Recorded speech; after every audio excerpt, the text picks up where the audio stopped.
Are you interested in discovering the spiritual and theological mysteries of the Old Testament, as well as exploring the current historical and archaeological evidence that supports or confounds the biblical narrative? If so, prepare to have your eyes opened as we journey to Damascus.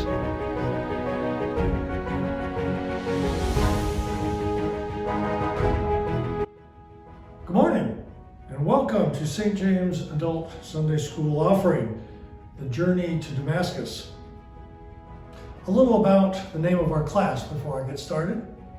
You'll of course remember it was on the road to Damascus that Saul, or as he became known, St. Paul, had his eyes closed in part of a revelation that came to him from Jesus Christ. After arriving at the household of Judas in the city of Damascus, his eyes were opened by Ananias, after which Paul was baptized and filled with the Holy Spirit. It is my hope our time together in this class will in some small way open your eyes to the wonders of our Holy Scriptures and the many truths contained in them. I am taking us on a journey of the Old Testament from beginning to end. Our story begins in the book of 1 Samuel chapter 24. What? You didn't know the Bible begins in the first chapter, or the 24th chapter of Samuel? Well, actually it doesn't. As everyone knows, it starts with the book of Genesis. But in the fall of 2019, we started this class, and I had a pretty good following in here of folks that followed us, and we all came together from the first part of Genesis all the way up to Samuel 24th chapter. And I didn't think it was really fair to them to go all the way back to Genesis 1 and go through I think it was nearly 28 weeks we did of Sunday school classes that got us to the 24th chapter of 1 Samuel. However, I also didn't think it was fair for us to start this class halfway through the story, or some portion thereof. So I decided that what I would do is I would try to cram in a quick review over the course of a couple of classes of how we got to 1 Samuel 24. And in this way, maybe it won't be too much for the folks who came to all those classes. It'll just be a quick review for them and something that they can take and they'll enjoy, and then we'll go from there. So let's call these first two classes the first 8 3/4 books of the Bible in less than 2 hours. A lot less than 2 hours. Actually, I'm going to try to get this down to a couple of sessions, and our sessions should be about 20 minutes each. So maybe I can crank this out in a total of 2 classes, 40 minutes. Okay, I'm going to go back to the bare bones. I never realized how long-winded I was to do 28 sessions in the up to 1 Samuel. I tried to cut this down quickly yesterday, but after hours and hours, I only got my Genesis down like halfway. So I went home last night and decided I've really got to be ruthless. Unfortunately, that means that we're not going to have all the cool pictures or a lot of the archaeological explanation that we had in the early stuff, which is some of the best stuff of this, really, I think. But we have to get our way up to chapter 24 of 1 Samuel. So we will be moving quite along. Let me see, is there anything else I wanted to say? Nope, bare bones. Here we go. Okay, indeed, the Bible does. The Old Testament begins with the book of Genesis.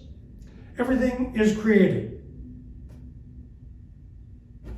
Then God gets a well-deserved rest. That gets us through 2 chapters right there. Generations of the universe and the world move forward.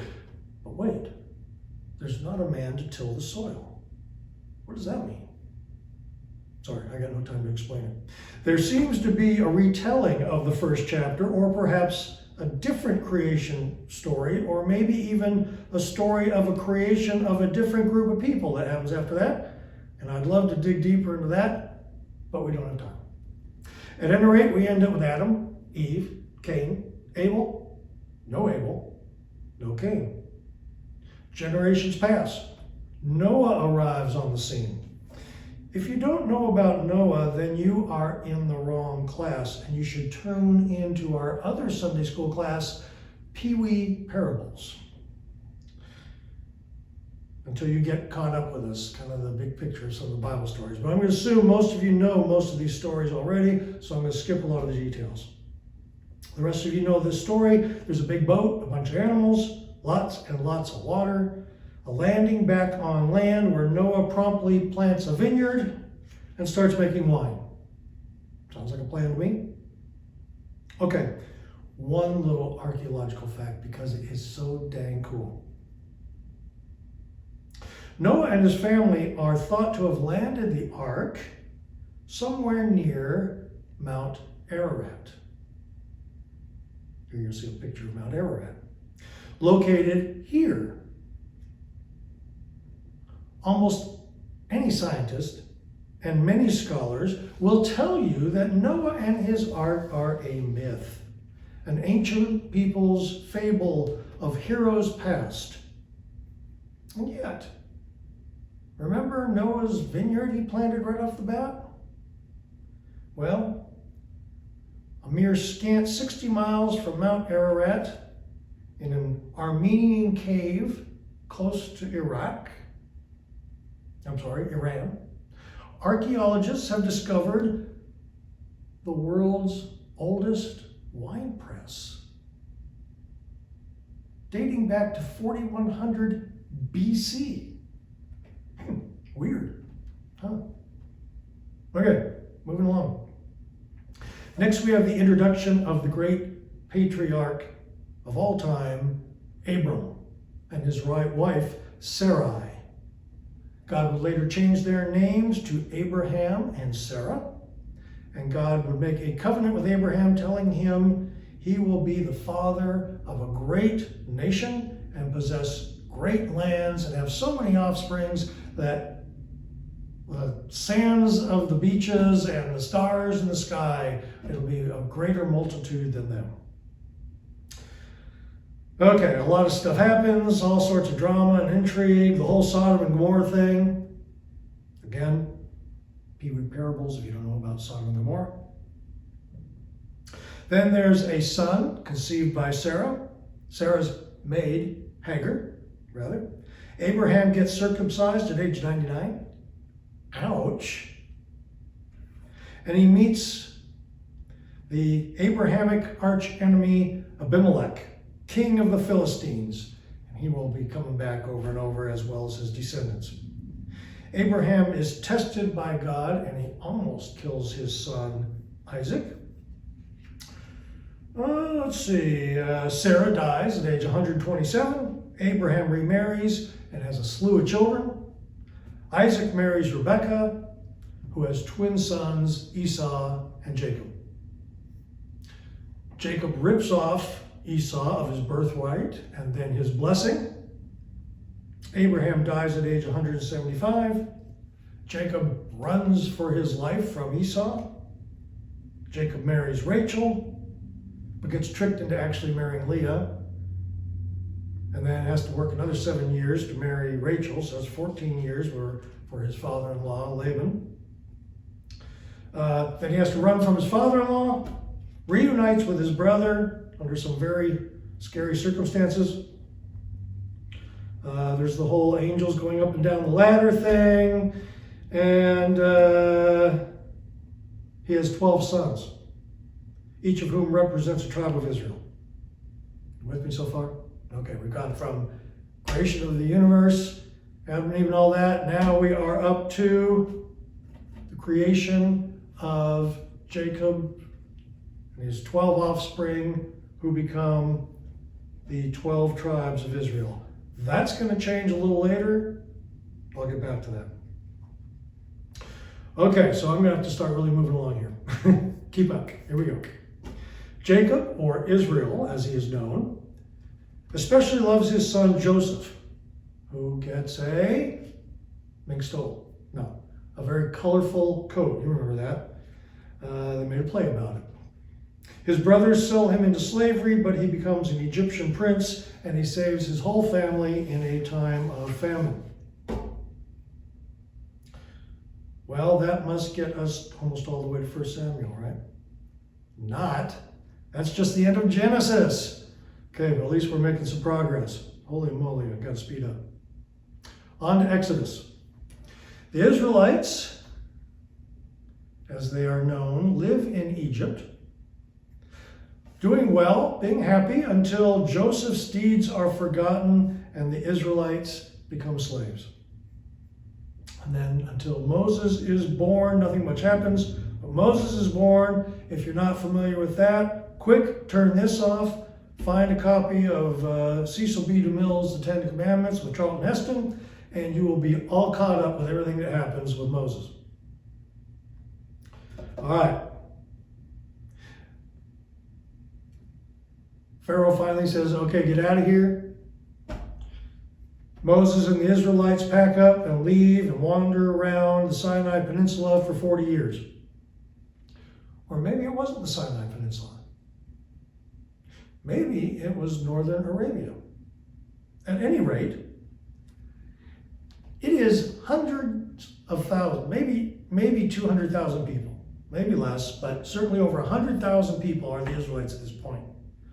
They supposedly go all over the Sinai Peninsula. However, for 40 years, there is absolutely zero archaeological evidence of any group of people that large moving around the Sinai Peninsula for 40 years.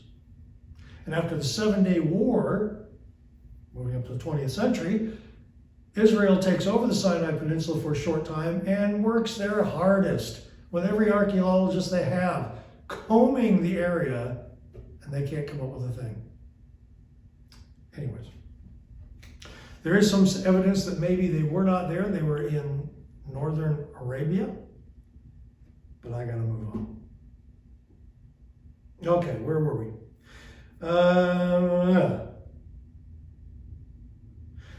So while they're out in the desert, there's a whole bunch of rules instituted, including, of course, the Ten Commandments. An ark of gold is made to carry the covenant pieces that Moses broke. And they build a tabernacle to very specific instructions by God. And they live there. The tabernacle is so that God can have some place to stay when he's visiting them. And they march around the desert. And so ends the book of Exodus. Leviticus comes next. And if you thought the Israelites had a lot of rules in Exodus, wait to get a load of Leviticus. You ain't seen nothing yet. God gives the people, led by the high priest Aaron, more rules to live by than you can shake a stick at. Following these rules is the difference between being God's golden children and being the goats of the desert. By following the rules, you get all the benefits that God has to give you. However, by not following the rules, you suffer the wrath of all of the warring people around you, as well as the wrath of God. So being a child of God and an Israelite is kind of a two-edged sword. You either do it right and it's all good, or you do it wrong and it's all bad. That's pretty much Leviticus. Next, we enter into the book of Numbers, so called because it begins with God commanding Moses and Aaron to hold a census in all of Israel, which numbers about 600,000 men, plus women, plus children. Here we find that there are not 12 tribes in Israel, but actually 13. Because if you remember, I didn't mention it to you, but at Joseph's death in Egypt, he split his covenant blessing between his grandsons, Manasseh and Ephraim. So, the tribes of the houses of Israel are Reuben, Simeon, Levi, Gad, Judah, Issachar, Zebulun, Ephraim, Manasseh, Benjamin, Dan, Asher, and Naphtali. 13.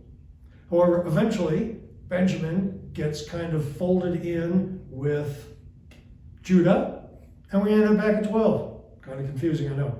Okay, that's pretty much everything that happens in Numbers. Well, look, we're all the way to Deuteronomy, which begins in the 40th year of wandering around in the desert. And the armies of Israel are all assembled on the eastern side of the Jordan River, preparing to enter into the promised land. Here, Moses enters into a huge diatribe, reviewing the whole history of the Israelite people and all the rules they have to do. So, if you don't want to read everything that came up to now, but you want a real toothy synopsis, you can just read what Moses has to say to the Israelites at the beginning of Deuteronomy. Okay, so he reviews all the major and lesser rules and tells them what they have to abide by, and he tells the people that God has told him that he cannot enter into the promised land. So he inaugurates Joshua to be the new leader of Israel, and he goes up Mount Nebo, where God shows him the land Israel will inherit, and he tells him that indeed his worst fears are going to come true. Israel will break all the rules that he set out for them, and God will have to chastise them greatly, but it's all going to be okay in the end. After that, Moses dies. God himself buries him in a place that no one knows of. And we are told that since the death of Moses, there has never been a prophet like him who knew God face to face, nor did such mighty things as Moses did. Obviously, the greatest of all the prophets in the Bible. Our next book in the Old Testament is named for Moses' successor, Joshua. All right, we're going to get through Joshua right quick. So God encourages Joshua, who I'm sure indeed needed a lot of encouragement, because he was left following Moses' footsteps, and the people are not particularly happy about the situation. But he leads the armies of Israel into the promised land. He starts with 2 spies, and immediately they run in there and find lodging at the house of a harlot. Sounds like a plan. The harlot's name is Rahab, and eventually the army does enter into the land, even though some of the spies come back and say they shouldn't give it a go. Okay.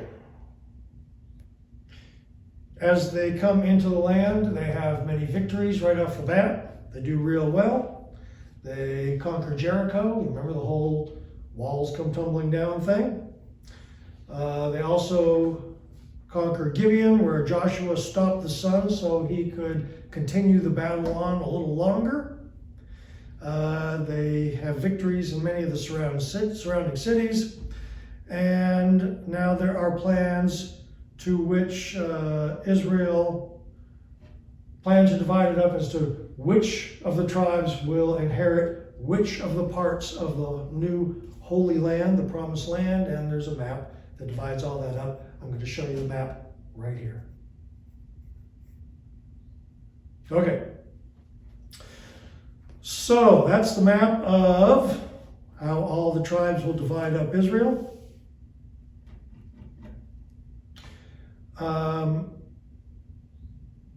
Israel does pretty good for the most part, but they also end up, as you could expect, break some of the laws, and so they have their setbacks. At age 110, Joshua reminds all of the elders of Israel of their history and their laws and the covenant with God, and he warns them that they better be good or else. And he dies, which brings us to the book of Judges. I think we're going to stop right there for today. The book of Judges is kind of a new phase. It is the beginning of a new time for Israel in the Holy Land, and I think that's probably a pretty good place to stop right there. Next session, we should be able to get through the book of Judges, move forward into, Book of Judges is pretty long though. I got a lot of folks in Judges. Then we'll get to Ruth, and we'll be into 1 Samuel. But 1 Samuel's got so much in it, it's just going to take us a while to get through there. So we'll end up with going into the Book of Judges. That's it for this week. Look forward to seeing you all next week. I hope you join us. And until then, be careful out there on the journey to Damascus.